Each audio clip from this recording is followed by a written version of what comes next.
Hello everyone. आज इस video में हम भारतीय संविधान के अनुच्छेद 1 से 32 तक आसान भाषा में समझेंगे। अगर आप भारतीय संविधान को आसान तरीके से समझना चाहते हैं तो ये वीडियो आपके लिए। क्या आप जानते हैं कि हमारे भारतीय संविधान में जो हमारे मौलिक अधिकार हैं वो कहाँ से आते हैं?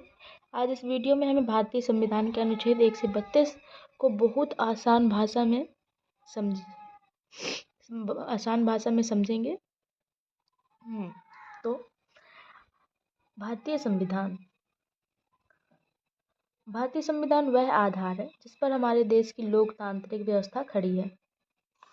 ठीक है। भारतीय संविधान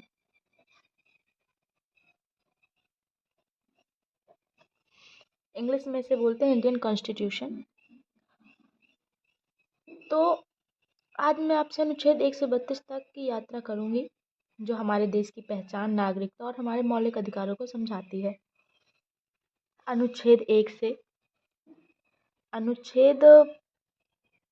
सबसे पहले हम देखेंगे अनुच्छेद 1 से 4 तक, जिसमें है भारत का स्वरूप। ठीक है, भारत का स्वरूप। अनुच्छेद 1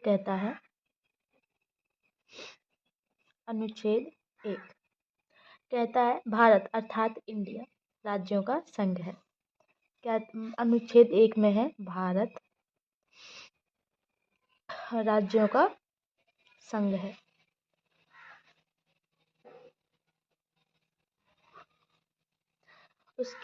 इसका अर्थ होता है कि भारत कोई ढीला ढाला संगठन नहीं बल्कि एक मजबूत संघ है।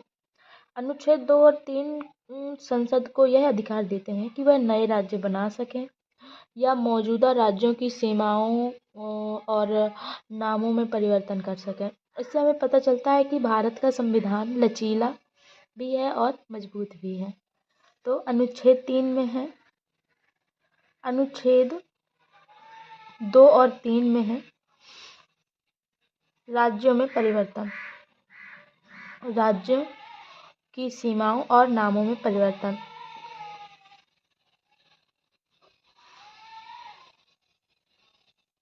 तो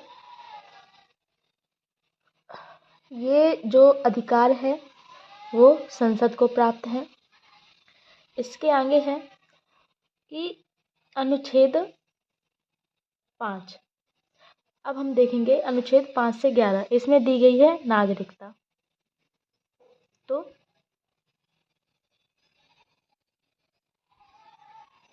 अनुच्छेद 5 से 11 इसमें दिया गया है नागरिकता। भारतीय संविधान के अनुच्छेद 5 से 11 तक में नागरिकता को बताया गया है या नागरिकता के बारे में दर्शाया गया है। इन अनुच्छेदों में बताया गया है कि भारतीय नागरिक कौन है और कैसे बन सकता है। यह भाग खास तौर पर स्वतंत्रता और विभाजन के समय की परिस्थितियों को ध्यान में रखकर बनाया गया है। साथ ही अनुच्छेद 11 संसद को यह अधिकार देता है कि वह भविष्य में नागरिकता से जुड़े कानून बना सके। ठीक है।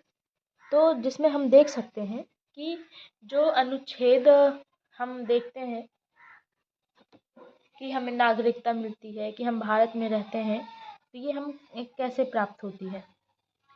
तो जैसा कि हमने देखा कि 5 से 11 तक में क्या है, नागरिकता है। उसी आधार पर हम यहाँ देखेंगे कि अनुच्छेद जो 5 है क्या है। अनुच्छेद 5 में बताया गया है कि संविधान लागू होने पर नागरिकता प्राप्त हुई। जब संविधान लागू हुआ उस समय जितने लोग थे इंडिया में उनको नागरिकता प्राप्त हो गई। संविधान लागू होने पर नागरिकता प्राप्त हुई। फिर आता है अनुच्छेद 6। अनुच्छेद 6 में बताया गया है कि जो पाकिस्तान से जो लोग भारत आए उन व्यक्तियों को नागरिकता दी जाती है। कि नागरिकता है, जो लोग कहाँ से आते हैं, पाकिस्तान से आए थे। तो पाकिस्तान से भारत आए, ठीक है, उनको क्या मिली? नागरिकता मिली।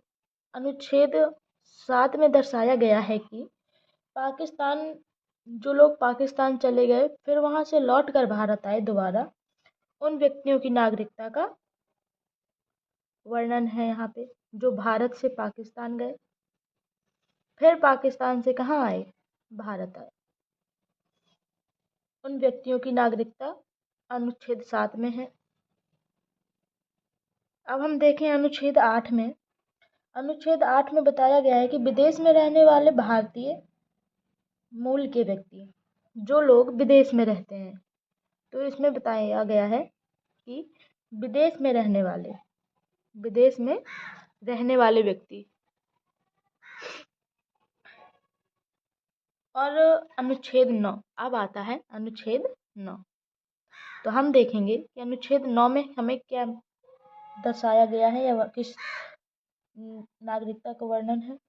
अनुच्छेद 9 में है, विदेशी नागरिकता लेने पर भारतीय नागरिकता समाप्त हो जाती है। ऐसे लोग जो विदेशी नागरिकता ले लेते हैं, उनकी जो भारतीय नागरिकता होती है वो क्या होती है? समाप्त हो जाती है। विदेशी नागरिकता लेने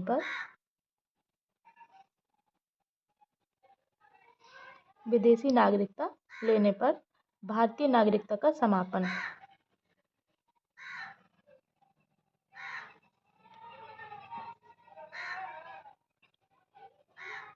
फिर है अनुच्छेद 10। अनुच्छेद 10 में बताया गया है कि नागरिकता के अधिकारों की निरंतरता। तो ये जो नागरिकता के अधिकार हैं, अनुच्छेद 10 में है कि जो नागरिकता के अधिकारों की निरंतरता है, मतलब कि नागरिकता के लिए जो सारे कानून बने हैं उनके लिए अधिकार, नागरिकता के अधिकार, ठीक। फिर आता है अनुच्छेद 11। तो ये अनुच्छेद नागरिकता का लास्ट अनुच्छेद है। इसमें बताया गया है कि संसद को नागरिकता संबंधी कानून बनाने की शक्ति दी गई है।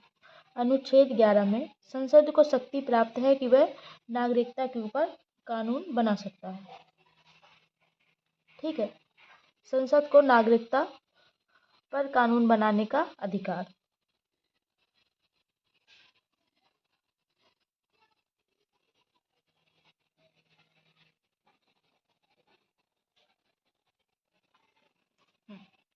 तो अभी हम यहाँ पे दोबारा से देखेंगे। तो एक बार हम पूरा इसको रिवीजन कर लेते हैं कि हमने जो अनुच्छेद पढ़े हैं 1 से 11 तक, क्या वो आपको कंफर्म हुए या नहीं। तो स्टार्टिंग से समझते हैं। अनुच्छेद 1 में दर्शाया गया है कि भारत राज्यों का संघ है। अनुच्छेद 2 में है कि जो राज्य है उनका गठन है। और 3 में है कि राज्यों की सीमाओं और नामों में परिवर्तन हो सकता है। फिर आता है अनुच्छेद 4। अनुच्छेद 4 में है कि ये जो नियम है अनुच्छेद 1, 2 और 3, इनका अधिकार है, या ये इन पे जो कानून बनाए गए हैं वो है, ठीक है। ये जो 2 और 3 के अंतर्गत कानून बनते हैं वो, मतलब कि अनुच्छेद 2 और 3 के अंतर्गत बने कानून, ठीक है।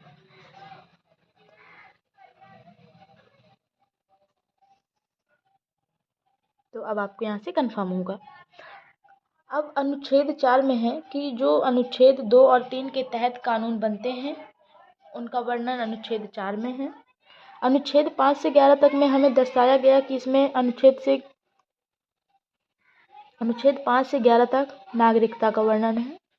अनुच्छेद 5 में है कि नागरिकता संबंधी, मतलब कि जैसे ही कानून है, जैसे जब संविधान लागू होने पर भारतीयों को क्या मिली? नागरिकता मिल गई कि वो भारत के हैं। अनुच्छेद 6 में जो पाकिस्तान से लोग आए भारत, उनकी नागरिकता है। अनुच्छेद 7 में है कि जो भारत से पाकिस्तान गए फिर पाकिस्तान से लौटकर भारत आए, उनकी नागरिकता का वर्णन है। अनुच्छेद 8 में है विदेश में रहने वाले लोग। अनुच्छेद 8 में है कि जो विदेश में रहने वाले भारतीय मूल के व्यक्ति हैं, जो काम करने जाते हैं बाहर, अदर कंट्रीज में। अनुच्छेद 9 में है कि जो विदेशी नागरिकता लेते हैं, ऐसे व्यक्ति होते हैं जो विदेशी नागरिकता ले लेते हैं, तो उनकी जो भारतीय नागरिकता होती है उसका समापन हो जाता है या कर दिया जाता है। ठीक है। अनुच्छेद 10। अनुच्छेद 10 में बताया गया कि नागरिकता के अधिकार हैं, कि आपके लिए जो अधिकार बनाए हैं 5 से 9 तक, इनका जो अधिकार है नागरिकता के अधिकारों को अनुच्छेद 10 में रखा गया है। अनुच्छेद 11 में बताया गया कि संसद को नागरिकता संबंधी कानून बनाने का अधिकार दिया गया है। ठीक है। और अब हम आगे देखेंगे अनुच्छेद 12 से 35 तक, मौलिक अधिकार। तो ठीक है,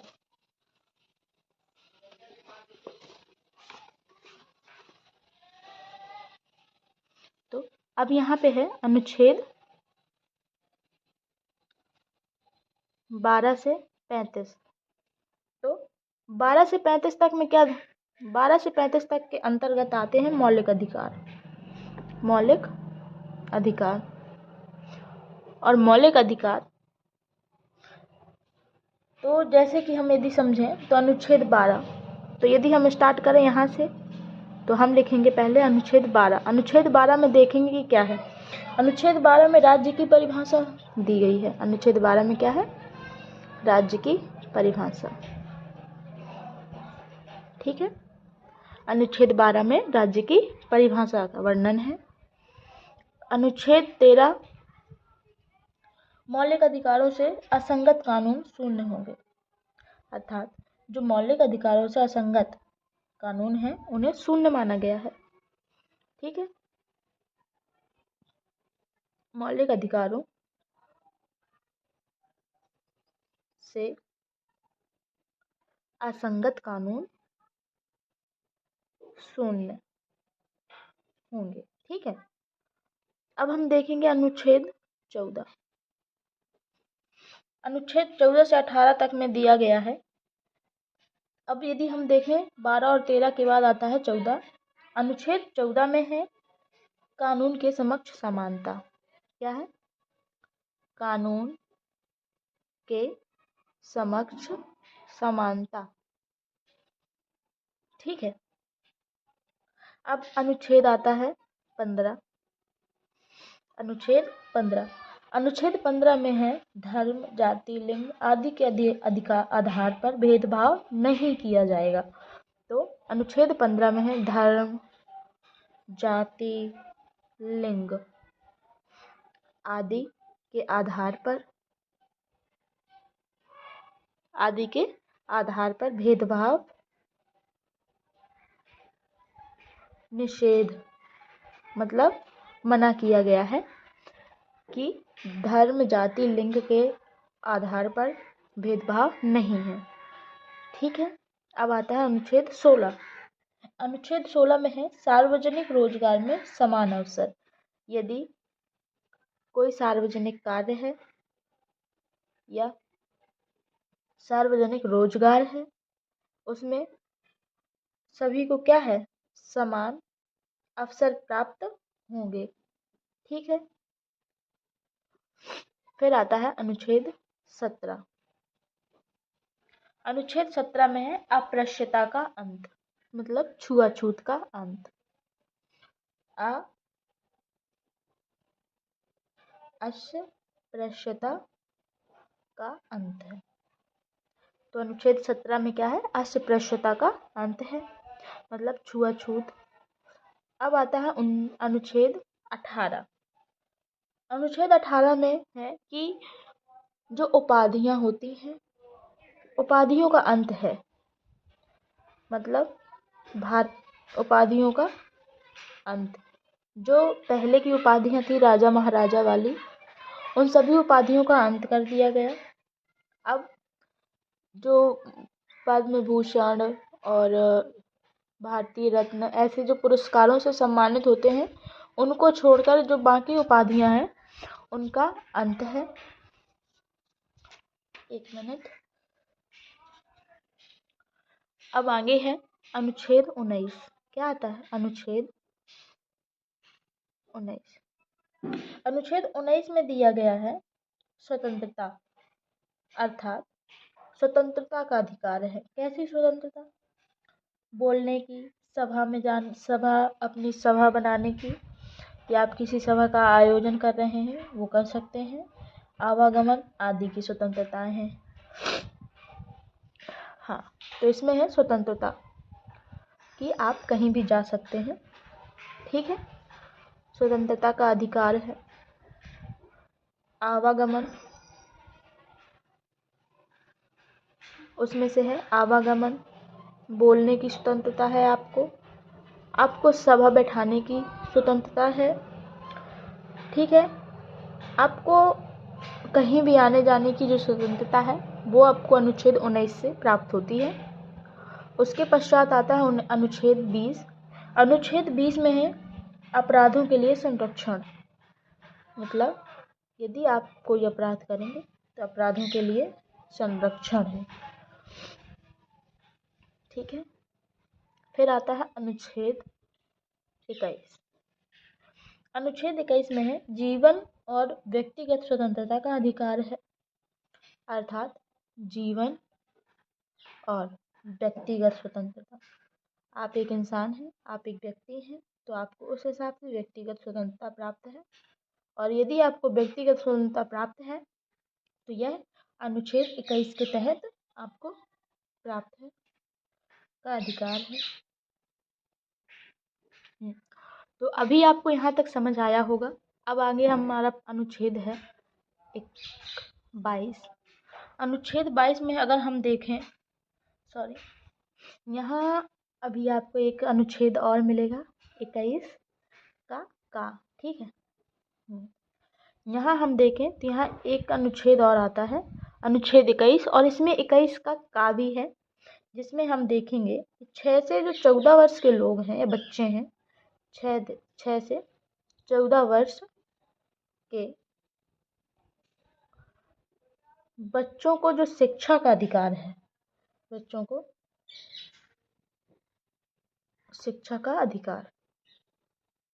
ठीक, तो 21 का में दिया गया है कि जो 6 से 14 वर्ष के बच्चे हैं उन्हें शिक्षा का अधिकार है।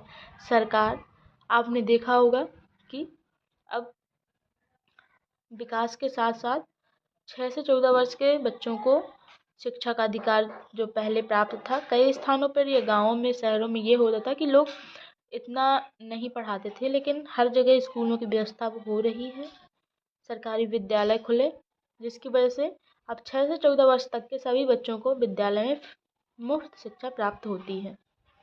ठीक है, फिर आता है अनुच्छेद 22। अब हम देखेंगे कि अनुच्छेद 22 में क्या है। गिरफ्तारी और निरोध से संरक्षण। गिरफ्तारी है, क्या है? गिरफ्तारी और निरोध से संरक्षण प्राप्त है आपको। ठीक है, फिर आता है अनुच्छेद 23। अनुच्छेद 23 में है मानव तस्करी और बेगार का निषेध है, कि आप किसी इंसान का फायदा नहीं उठा सकते हैं, उसकी तस्करी नहीं कर सकते। तो क्या है? मानव तस्करी और बेगार का निषेध है, मतलब कि ये संविधान के नियमों के खिलाफ है। यदि आप किसी मानव की तस्करी करते हैं तो आपको कानूनन सजा अवश्य मिलती है। फिर है 24। अनुच्छेद 24 में है बाल श्रम का निषेध है, कि आप किसी बच्चे से कार्य नहीं करवा सकते हैं, बाल श्रम का निषेध है। ठीक है, और फिर आता है अनुच्छेद 25। अनुच्छेद 25 के तहत है धर्म की स्वतंत्रता है, आप किसी भी धर्म में परिवर्तित हो सकते हैं, धर्म की स्वतंत्रता आपको प्राप्त है। ठीक है, फिर आता है अनुच्छेद 26। अनुच्छेद 26 में है धार्मिक मामलों का प्रबंधन। धार्मिक मामलों का प्रबंधन है। फिर है अनुच्छेद 27। धार्मिक करों से स्वतंत्रता है आपको, अर्थात अब आप पहले ये आप देखें तो पूर्व समय में धर्म के आधार पर आपसे कर वसूल होते थे, लेकिन अब धार्मिक करों से स्वतंत्रता है। वो अलग बात है कि आपको जीएसटी कटवाना पड़ता है। आगे अनुच्छेद 29 है, अनुच्छेद 28 है, 27 28 आएगा। अनुच्छेद 28 में है शैक्षणिक संस्थानों में धार्मिक शिक्षा। मतलब यदि शैक्षणिक स्थान है आप उसमें धार्मिक शिक्षा नहीं दे सकते हैं, तो शैक्षणिक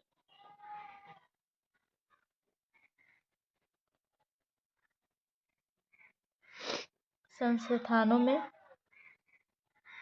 धार्मिक शिक्षा आप किसी एक धर्म के लिए शिक्षा नहीं दे सकते हैं। हाँ, हर विद्यालय में ऐसा है कि कोई संस्थान है, वहाँ यदि किसी एक धर्म का नहीं हो सकता है, वहाँ हर धर्म के लोग जा सकते हैं, तो ऐसी धार्मिक शिक्षा नहीं है। ठीक है, तो अभी हम थोड़ी सी इसको पहले देख लेते हैं कि एक कुछ कानून अपन के और बचे हैं मौलिक अधिकार, पहले हम उनको पढ़ेंगे। इसके आगे हैं अनुच्छेद 29। अब क्या है अनुच्छेद 29, तो हम देखेंगे कि अनुच्छेद 29 में क्या है। अनुच्छेद 29, अनुच्छेद 29 में दर्शाया गया है, या अनुच्छेद 29 में है अल्पसंख्यकों की संस्कृति की रक्षा होगी। जो अल्पसंख्यक है भारत में, अल्पसंख्यक की जो अल्पसंख्यकों की संस्कृति है, उनकी रक्षा का वर्णन है। फिर आता है अनुच्छेद 30। क्या है अनुच्छेद 30? अनुच्छेद 30 में बताया गया है कि अल्पसंख्यकों को शिक्षण संस्थान स्थापित करने का अधिकार है। जो अल्पसंख्यक है, अल्पसंख्यकों को शिक्षण स्थान, कौन से शिक्षण स्थान या संस्थान खोलने का या स्थापित करने का अधिकार है।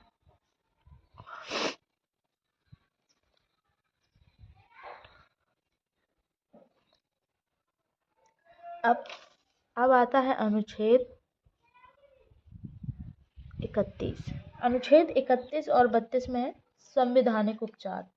जैसे अनुच्छेद 31 में है संपत्ति का अधिकार था, पहले अनुच्छेद 31 में था संपत्ति का अधिकार, जो कि अब निरस्त कर दिया गया है। यह अब निरस्त है। अब अनुच्छेद 32, अनुच्छेद 32 में है मौलिक अधिकार जो हैं आपको प्राप्त हैं, मौलिक अधिकार या मौलिक अधिकारों के संरक्षण के लिए,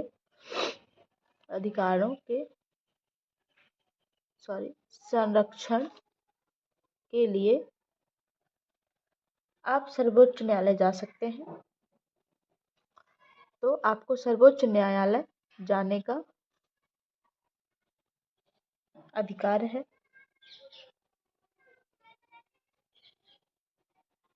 ठीक है, तो अगर आप चाहें तो यदि आपके मौलिक अधिकारों का हनन हो रहा है, ठीक है, या आपको ऐसा प्रतीत हुआ कि आपके मौलिक अधिकारों का यहाँ हनन हुआ या आपको पूर्णतः मौलिक अधिकार नहीं है, तो आप इसके लिए या अपने मौलिक अधिकारों के संरक्षण हेतु सर्वोच्च न्यायालय में जाकर अपना एक है कि केस फाइल कर सकते हैं। तो अब हम देखेंगे, एक बार इसका रिवीजन करते हैं। तो पहले हमने अनुच्छेद 11 तक इसके रिवीजन्स कर लिए थे, तो अब हमें अनुच्छेद 12 से 35 तक मौलिक अधिकारों का जो रिवीजन है वो एक बार पुनः करते हैं, जिससे हमें संतुष्टि प्राप्त हो कि हमें समझ में आए हैं। ठीक है, तो यहाँ हम देखेंगे कि अनुच्छेद 12 से 35 मौलिक अधिकार है। ठीक है, एक मिनट। हाँ, अनुच्छेद 12 से 35 मौलिक अधिकार। अनुच्छेद 12 में है राज्यों की परिभाषा या राज्य की परिभाषा। ठीक है, अनुच्छेद 12 में आपको क्या है, राज्य की परिभाषा है। अनुच्छेद 13 में मौलिक अधिकारों से असंगत कानून जो हैं वो शून्य होंगे। अनुच्छेद 14 में है कानून के समक्ष समानता, यदि भारत में रहने वाले हर एक इंसान के लिए कानून एक समान होंगे। अनुच्छेद 15 में है धर्म, जाति, लिंग आदि के आधार पर भेदभाव नहीं किया जाएगा। निषेध है। अनुच्छेद 16 सार्वजनिक रोजगार में समान अवसर मिलेंगे, यदि कोई सार्वजनिक कार्य है जो चल रहा है उसमें हर एक इंसान को समान अवसर प्राप्त किया जाएगा। अनुच्छेद 17 अस्पृश्यता का अंत है, अर्थात छुआछूत का अंत है। अनुच्छेद 18 उपाधियों का अंत कर दिया गया, केवल उन उपाधियों को छोड़ा गया है जो भारतीय सम्मान या अच्छे कार्यों के तहत पर आपको सम्मान के रूप में पुरस्कार दिए जाते हैं, उनको छोड़कर बाकी सारी उपाधियों का अंत कर दिया गया। अनुच्छेद 19 उसमें देखें तो आपको स्वतंत्रता का अधिकार है, अर्थात आप किसी भी क्षेत्र में आ जा सकते हैं, आपको बोलने का अधिकार है, आपको सवाल उठाने का अधिकार है, आपको भाषण देने का अधिकार है। ठीक है, अनुच्छेद 20 में अगर आप देखें तो अपराधों के लिए संरक्षण, मतलब आप समझते हैं कि अपराधों के लिए संरक्षण है। ठीक है, अनुच्छेद 21 है जीवन और व्यक्तिगत स्वतंत्रता का अधिकार है। अनुच्छेद 21 के तहत आपको जीवन जीने और व्यक्तिगत स्वतंत्रता का अधिकार प्राप्त है। 21 का है जिसमें 6 से 14 वर्ष के बच्चों को शिक्षा का अधिकार प्राप्त है। अनुच्छेद 22 में देखें तो गिरफ्तारी और निरोध से संरक्षण है, और गिरफ्तारी, यदि आपकी गिरफ्तारी होती है तो गिरफ्तारी होने के 24 घंटे के पहले ही पुलिस आपको किसी भी यदि आपके आसपास कोई भी न्यायालय है वहाँ उपस्थित करेगी। ये आपको अधिकार है। ठीक है, आप खुद के खिलाफ या खुद के लिए गवाही नहीं दे सकते हैं, ये कानून के अधिकार से बाहर है। अनुच्छेद 22 गिरफ्तारी और निरोध से संरक्षण हो गया। अनुच्छेद 23 मानव तस्करी और बेगार का निषेध है, अर्थात आप किसी इंसान से जबरदस्ती कार्य नहीं करवा सकते हैं, उसे बेच नहीं सकते हैं, ये भारतीय संविधान के खिलाफ होगा। अनुच्छेद 24 बाल श्रम का निषेध है, आप किसी भी छोटे बच्चे से अपने कार्य नहीं करवा सकते हैं, मतलब बाल श्रम का निषेध माना गया है। अनुच्छेद 25 धर्म की स्वतंत्रता है, आप किसी भी धर्म को अपना सकते हैं, ये आपको भारतीय संविधान में स्वतंत्रता प्राप्त है। अनुच्छेद 26 धार्मिक मामलों का प्रबंधन है। अनुच्छेद 27 में है धार्मिक करों से स्वतंत्रता प्राप्त है आपको। अनुच्छेद 28 शैक्षणिक संस्थानों में धार्मिक शिक्षा है, अर्थात शैक्षणिक स्थानों में या संस्थानों में किसी भी एक धर्म के प्रति शिक्षा नहीं दी जाती है या दी जाएगी। फिर आते हैं आपके अनुच्छेद, हाँ तो अब यहाँ पे देखें अनुच्छेद 29 में है कि जो अल्पसंख्यक हैं भारत में, हिंदू, मुस्लिम, सिख, ईसाई सभी धर्मों के लोग रहते हैं या निवास कर रहे हैं, तो उनमें जो अल्पसंख्यक हैं, अल्पसंख्यकों की संस्कृति की रक्षा की जाएगी। और अनुच्छेद 30 में है कि जो अल्पसंख्यक हैं वो खुद के लिए शिक्षण संस्थान खोल सकते हैं और उनको ये अधिकार प्राप्त है। अनुच्छेद 31 में देखें संपत्ति का अधिकार है, जो कि अब निरस्त कर दिया गया है। फिर है अनुच्छेद 32 में है कि जो आपके मौलिक अधिकार हैं उनके संरक्षण के लिए सर्वोच्च न्यायालय जाने का अधिकार आपको प्राप्त है। तो थैंक यू फॉर वॉचिंग। अगर आपको इस वीडियो से थोड़ी सी भी हेल्प होती है तो प्लीज़ सब्सक्राइब कीजिएगा, लाइक कीजिए, शेयर कीजिए, कमेंट कीजिए और मुझे बताइए कि आपको कैसा लगा। यदि इसमें आपको लग रहा है कि मैंने कोई टॉपिक या कुछ चीज़ें नहीं बताई हैं तो कृपया मुझे कमेंट ज़रूर कीजिए। Thank you for watching.